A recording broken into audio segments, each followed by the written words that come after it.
नमस्कार दोस्तों, कैसे हैं आप सभी लोग। उम्मीद करता हूँ आप सभी लोग ठीक ही होंगे। तो चलिए एक छोटी सी बात है आपको बताता हूँ, और ये एक छोटी सी बात नहीं है, बहुत बड़ी कहानी है। कहते हैं जब आपके जीवन में कुछ घटने वाला होता है तो वो घटित होकर ही रहता है। आप चाहे कितनी भी कोशिश कर लो, आपको उस घटना से कोई भी नहीं बचा सकता है। हाँ, कुछ ऐसी चीज़ें हो सकती हैं जहाँ पर आप उस चीज़ को सुधार सकते हो, लेकिन अगर कोई चीज़ घटने वाली होगी तो वो घट कर ही रहेगी। आप पूरी कोशिश कर लो, लेकिन उसका 100% नहीं होगा तो 70% ज़रूर होगा। इसी तरीके से अगर मैं बात करता हूँ, बहुत सारी कहानियाँ निकल कर आती हैं मोटिवेशन की। एक कहानी ऐसी है, और एक गरीब किसान का परिवार होता है। वो जो गरीब किसान का परिवार होता है ना, उसके घर में सब कुछ ठीक ठाक चल रहा होता है, लेकिन उनके घर में कोई पशु नहीं होता है। कोई पशु नहीं होता है तो अगर कोई किसान है, अगर उसके पास पशु नहीं है गांव में, तो बहुत सारी समस्याएं हैं उसके घर। दूध दही का लाना ही बहुत बड़ी बात हो जाती है, क्योंकि उतने पैसे होते नहीं गांव में। तो ये कहानी एक किसान की है, और उसके 2 बच्चे हैं छोटे छोटे, और उसकी धर्मपत्नी है। अब एक दिन क्या होता है, जो पति होता है वो जो है सुबह सुबह 6 बजे सोकर उठता है, और उसके बाद अपनी धर्मपत्नी से कहता है मैं अपने दोस्त के यहाँ जा रहा हूँ। अब सुबह सुबह धर्मपत्नी को जब ये सुनते ही हैं कि सुबह सुबह 6 बजे बोल रहे हैं मैं दोस्त के यहाँ जा रहा हूँ, वो थोड़ी सी उदास हो जाती हैं। कहती हैं अरे क्या करने जा रहे हो, नाराज़ सी हो जाती हैं, क्या करने जा रहे हो इतने सुबह सुबह। कहता है मैंने सुना है कि मेरा जो दोस्त है बहुत बड़ा भैंस का व्यापारी है, तो जा रहा हूँ भैंस देखूँगा, और अगर भैंस पसंद आती है तो मैं भैंस लेकर भी आऊँगा। तो तब पत्नी जो होती है उनके खुश हो जाती हैं, कहती हैं अच्छा ये तो बड़ी अच्छी बात हो गई, बड़ी अच्छी बात होगी, अगर भैंस आएगी तो बड़ी अच्छी बात है, आप जा रहे हैं इसके लिए। तो कहती हैं चलो मैं रोटी वगैरह भी दे देती हूँ। लेकिन वो किसान जो था वो कहता है कि हो सकता है मेरे को थोड़ा टाइम लग जाए, अगर आज शाम तक आ जाऊँ ठीक है, नहीं तो कल भी हो सकता है, कल शाम तक मैं आऊँगा। तब थोड़ी फिर नाराज़ हो जाती हैं धर्मपत्नी उनकी। तो जो किसान था, अभी तक तो सब कुछ ठीक चल रहा था, लेकिन किसान कहता है कि जो है मैं सोच रहा हूँ कि भैंस मैं लेकर ही आऊँगा। तो अब इनके घर में भी गरीबी है, लेकिन वो दोस्त है जो व्यापारी था।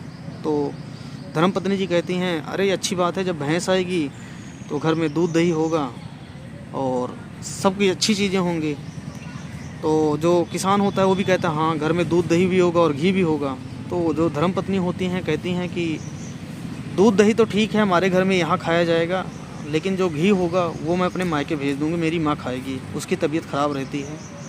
तो जो किसान होता है तो कहता है जो भैंस है मैं लाऊंगा, और दूध दही भी मेरे बच्चे खाएंगे और घी भी हम ही खाएंगे, उसको कहीं भेजा नहीं जाएगा। तो जो धर्मपत्नी होती है वो कहती हैं कि इस घर पे जितना अधिकार मेरा है, जितना आपका अपने पति को कहते हैं जितना अधिकार आपका इस घर पे है उतना अधिकार मेरा भी है। तो जो आप जो डिसीजन लोगे, आप जो बोलोगे और जो मैं बोलूँगी, दोनों जो है बराबर तरीके से चलना चाहिए, नहीं तो घर चल नहीं पाएगा।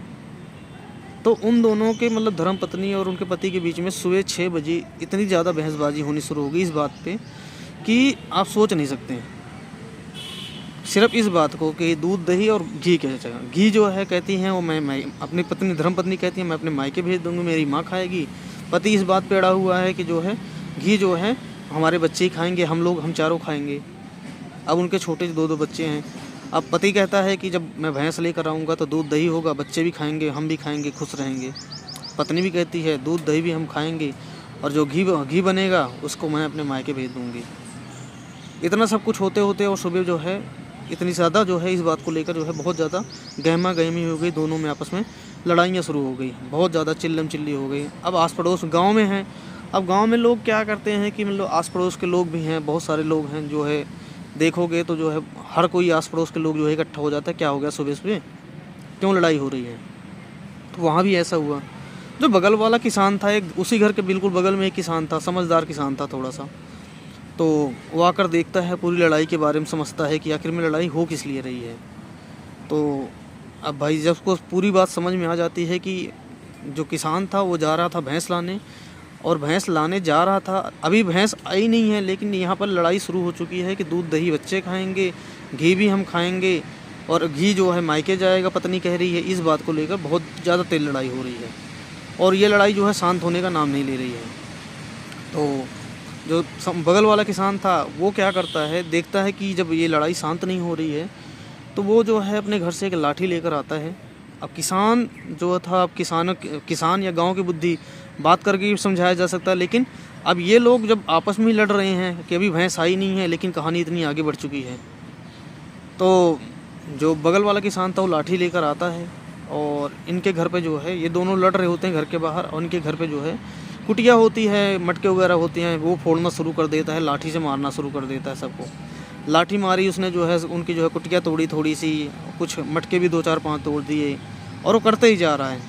और जो चीज़ सामने आ रही है उसको भी मतलब मार रहे जा रहा है, चिल्लाए जा रहा है कि अरे, चिल्लाए जा रहा है, जो बगल वाला किसान था मार रहा है, लाठियाँ मटके फोड़ रहा है, चिल्ला रहा है, अरे तेरी भैंस ने तो मेरी सारी की सारी फसल बर्बाद कर दी, मेरी सारी की फसल चर गई। अब जब किसान इतने तेज से मारने लग गया लाठी से और चिल्ला रहा है कि और 4-5 मटके भी फोड़ दिए, तब जो पति पत्नी थे वो शांत हो गए। अब ये लोग जो है किसान से बोलते हैं, अरे भाई तुम लाठी से क्यों मार रहे हो, अभी तो हमारी भैंस ही नहीं आई। तो जो बगल वाला किसान होता है वो कहता है कि जब भैंस नहीं आई है तो तुम लोग सुबह 6 बजे से इस बात के लिए लड़ रहे हो कि भैंस अभी आई नहीं है, घी खाना है, दूध दही खाना है, और ये जो है तुम्हारी धर्मपत्नी जी कह रही हैं कि जो मायके जो है अपना घी बेच देंगी, नहीं तो इस घर में ऐसा क्लेश हो जाएगा, वैसा क्लेश हो जाएगा। तो पहले ये बात जब उस किसान ने बोली उनको, उनके पति और पत्नी को, तो दोनों जो चेहरा था ना उनका लाल होकर पड़ गया शर्म के मारे। कहने का तात्पर्य यही था कि जो चीज़ आप करने के लिए जा रहे हो पहले वो करके तो देखो, शुरुआत तो करो। आप जाओ भैंस देखो, भैंस लेकर आओ, उसके बाद ये सारी चीज़ें होंगी। लेकिन वो ऐसा नहीं हुआ। जब उस किसान ने इस तरीके से इनको उदाहरण दिया तब इनको समझ में आया, नहीं तो इनको बहुत सारे लोगों ने समझाया, इनको कोई फ़र्क ही नहीं पड़ रहा था। ये दोनों आपस में लड़ते जा रहे थे इसी बात के लिए कि दूध दही तो बच्चे खाएंगे, घी हमारी माँ खाएगी। तो ये थी एक कहानी जो है एक छोटी सी, जिसमें कई सारी जो है विचारधारा छिपी हुई थी। कैसी लगी? अगर अच्छी लगी हो तो शेयर ज़रूर करें। कुछ सजेशन हो तो आप कमेंट करके ज़रूर बताएं, उस पर विचार किया जाएगा।